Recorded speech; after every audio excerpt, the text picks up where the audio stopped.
Welcome, guys. This is the first episode of the new podcast that we're doing. Super excited, man. Super exciting. Super nice. It's going to be really nice. So we present you guys the Rise Experience podcast. We kind of wanted to create this in order for us to be able to present what we're going through, what's gymnastics, what's our lifestyle, our opinions on sports, and much, much more. There will be episode in French and English, so we'll try to put some switch into it, so people from Quebec can obviously join and understand everything we're saying. So onto that, we're gonna start with a big topic right off the bat, so you can get to kind of know us and know the team. So there's gonna be also more people coming in, people we invite and stuff. So it's gonna be really nice. So guys, first episode, first topic. What's really interesting is I want to see and I want to know actually what's you guys' deepest goal, purpose, motivation, not only by doing this podcast, but obviously also with gymnastics, because everybody here is gymnast. So what's your biggest dream, goal, ambition that you really want to accomplish? Let's kick off with Matisse. My goal with gymnastics is as many gymnasts go to the Olympics, and for me it's to win a medal. So that's one of my biggest goal in life in general and in gymnastics.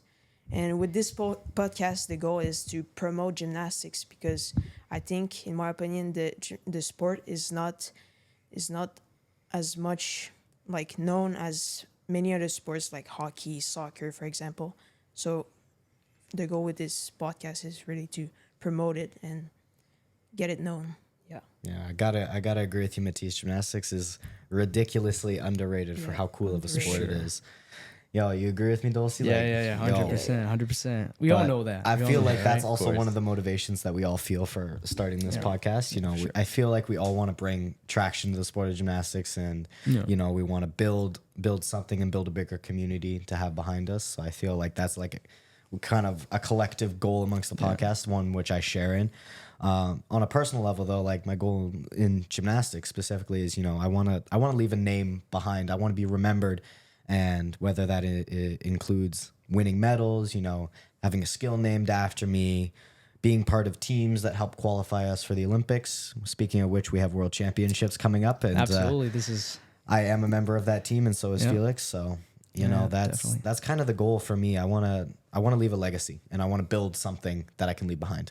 Damn, that's speaks for itself. What do you think, Xavier? Honestly, for my personal goals, I think I just want to enjoy what I do. Because if I enjoy what I do, I know everything else will hopefully overcome. Over time will come, right? Yeah, it'll fall into place. Yeah. Mm-hmm.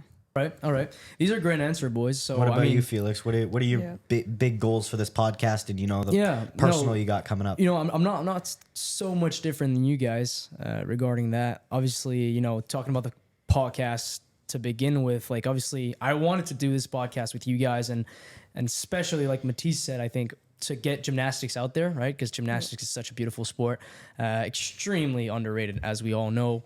And it's like so dense. There's so much to know about it. There's so much to learn. I think one of the things that kind of separates gymnastics from other people, or like just the planet in general around us, is that gymnastics is pretty complicated, obviously, and it involves different rules, and it's like to a normal kind of person, let's say that way, like they can't really comprehend how do you go out and do like all those crazy stuffs, like flying over the bar and catching again. Yeah, like it for looks them, like we defy physics. Exactly. It's like I think it's kind of like too much to get in.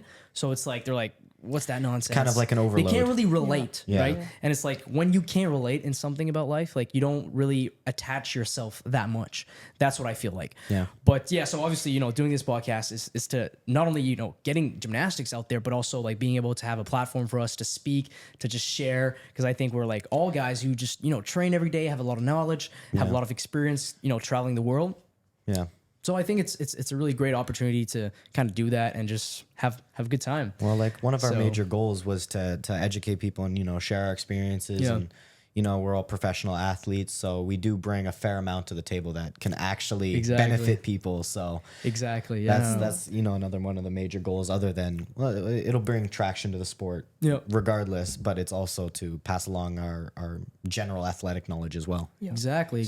And so more about my personal goals, you know, regarding gymnastics, after doing the sport for so many years, obviously, you know, my dream was always to go at the Olympics and, you know, make a medal. But I really like your answer, actually, though. Like, you know, leaving a legacy behind means a lot, in my opinion, because when you're able to get into a sport and get into that space and really like impact the people around you and the generation that are coming after you, I think that speaks extremely loud. And one of the athletes that like I just need to say his name and everybody gonna be like, yeah, I know what you're talking about is Koei, you know? Yeah. If we're talking about Koei, I think Koei had the biggest like hit of legacy behind because They call him king for a reason, bro. They Listen, call him yeah. King That's for Kohei for a sure. reason. That's for Listen, sure. right? Like, and I was one of them, you know, kids watching him go at it, and I was like, that's completely crazy, you know? And I want to be that guy. I want to be that, like, as good as him. And then I feel like it just made that same effect for so many kids that wanted to, you know, that saw gymnastics in the first place and then saw Koei and they were like, bruh, like, I want to be like this guy. This is absolutely insane. So I think, you know, leaving a legacy is definitely one of the top I mean, top picks. you look at Kohei, and one of the things he's notorious for is, you know, before he goes on his vault, he goes like this. Yeah. There you go. You got little kids that are doing like maybe only like a front handspring or something basic in the gym that are doing this, you know, they're imitating him. Yeah. That's, for me, that's how you know you made it. Yeah, because you know you've been able to inspire other guys, other like younger Yeah. kids that are actually like looking up to you. You know, and I think that's absolutely beautiful because that's how you can actually create a generation coming up in the sport and kind of keeping your sport alive. Yeah. Because we all know, you know, gymnastics is great like any other sports, but you can't actually practice sport your whole life in general, and especially gymnastics. Such a hard sport on your body. Yeah. Huge amount of volumes. The physical demand, without even speaking about the mental demand, is absolutely crazy.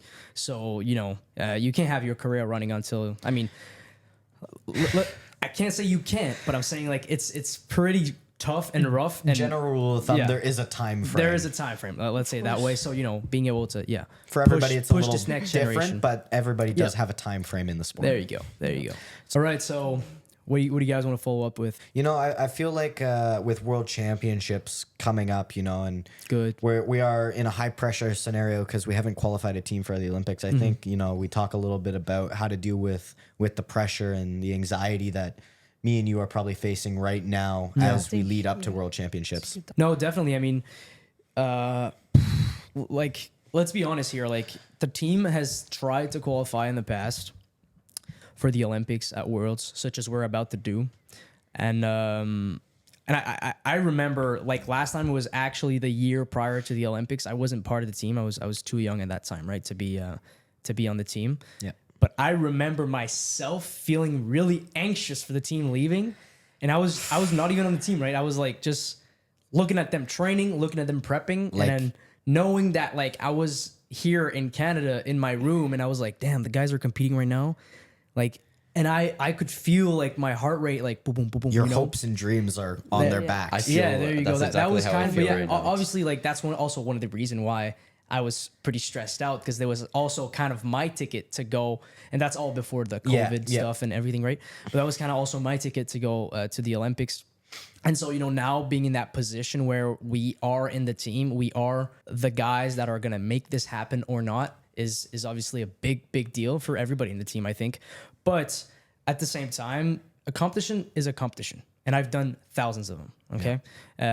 So that's the way I've always kind of went at it in my comps. It's like, no matter how important or key or big or whatever, okay, the event is, the reality comes is that I'm going to have to like go on the event, Yeah. perform my routine that I know how to perform, that I've trained to perform, and simply do my job. So there's really no difference behind where I am or what's behind what's like, you know, the consequences of the results. It's more so, you know what you have to do, and then you've done it. So just do it. And I like cut it there. Yeah, like cut it it's there. just- you There's no put, need you put to. trust in everything you've done in the past. There you go. Exactly. Like I have faith in me. I have faith in my abilities. I know what I need to do. Yeah. And I know I can do it. So Yeah. as long as I have this in my pocket, like I'm good to go, right? I'm good to go. So obviously, we all know gymnastics and such as any other sports. You have some good days, you have some bad days. That's just how it works. That's how it rolls. That's the game. That's the game, right? Of course, that's life. That's life. So, hopefully you're like, okay, like I feel right in the morning when I wake up and I feel like ready to go and I feel light and I feel strong and whatsoever. But I think, once the prep is good, the team is good, your coach is ready to go, there's not much holding you back at this point, right? Yeah. You just have to, You can't change it at this point. you, right? there's nothing to be changed, right? It's too late. Yeah, You have to whatever work you've done is done. It's done. It's done. Like there's not much Just time have- left for last minute Exactly. prep and Exactly. like I feel like sport is not necessarily something that you can cram for like an exam. No, sadly. But I mean, obviously you have some guys with experience that can pull out some stuff here and there, but the reality of things is every time in life you had to face a moment, face a competition, face a result, you prep yourself beforehand, right? Yeah. And if you haven't prepped yourself, obviously you must have felt like a little anxious because you were like, damn, I didn't really prep myself, right? Yeah. So you were like, now you're doubting yourself. But the reality of things is if you have done the work behind, why would you be doubting And in yourself? those high pressure scenarios, that doubt is dangerous. Doubt is very dangerous. That doubt is if you let it take control of you, it's make or break. Yeah, definitely. Like if you doubt yourself, you're basically flipping a coin with your results. Exactly. And I mean, one thing that one way that I really like to think is that, a lot of people would say luck, you're lucky or it's unlucky or whatever the scenario. And then they'll really implement luck into it. And I really hate to see it that way because in reality of things is like, I feel like you create your own luck, right? Like you've done all the steps to be where you at today or to have that result today. So technically it's not luck. Like everything has add up one to each other for this particular results. So I think, any man makes his own luck. And, when it comes to high pressure performance, high pressure competitions, the day to day, it's one shot, one deal. You have 1 minute to make it happen and it's all you. It's all you. all so you. It ain't on luck. It's on you. Right? Yeah.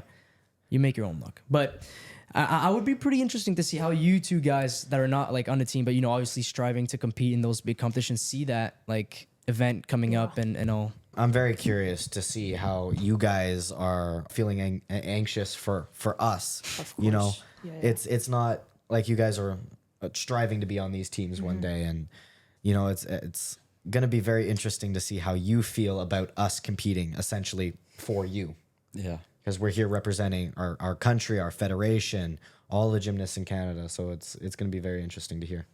Yeah, for my part, I see it like I'm almost like part of it because like we train all the time together and stuff. So it's like a big event for us, even if I'm not on the team, And like I just see it like if I was competing because I have the same nerve and everything. And I know like it's been so much time that we didn't qualify a team. So it's Yeah, I think it's been what, so 15 big. years since we Some last dude- qualified a full 2008, team was for the it? Olympics. 2008.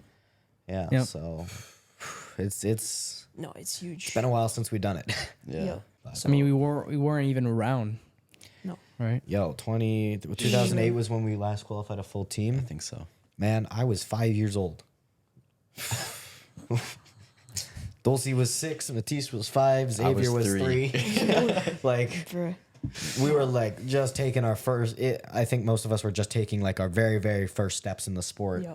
The last time Canada qualified a full team, so it's like we're completely fresh faces in terms of Yeah.